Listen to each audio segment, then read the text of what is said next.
গ্রীষ্মকালে কাঁচা আম দিয়ে তো অনেকেই অনেক কিছু বানিয়ে রেখে দেয় পরবর্তীতে খাওয়ার জন্য। তো আমি আমার বাড়ির কাঁচা আমগুলো দিয়ে বানিয়েছিলাম কাঁচা আমের আমসত্ত্ব। আর আগে একবার বানিয়েছিলাম পাকা আম দিয়ে। তো এবারে দেখলাম পাকা আম দিয়ে তো বানাবোই, তার আগে একবার কাঁচা আম দিয়ে কেমন হয় বানিয়ে দেখি। তো প্রথমেই কাঁচা আমগুলোকে ছোটো ছোটো টুকরো করে কেটে নিয়েছিলাম।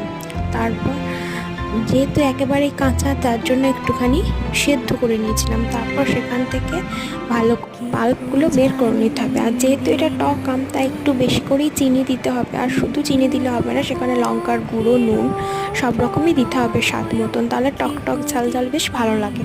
তারপর একটু ফুটিয়ে নিয়ে নামিয়ে নেওয়ার পর যেখানে দেবো থালাটায় একটু আগে থেকে তেলটা ব্রাশ হোক হাতে হোক দিয়ে দিতে হয়। তারপর তোমরা যতটা দেবে ততটা পরিমাণ দেওয়াই। এখন যারও একদিনেই মোটামুটি শুকিয়ে যাবে। তারপর শুকিয়ে গেলে পিস পিস করে কেটে নাও, হয়ে গেল।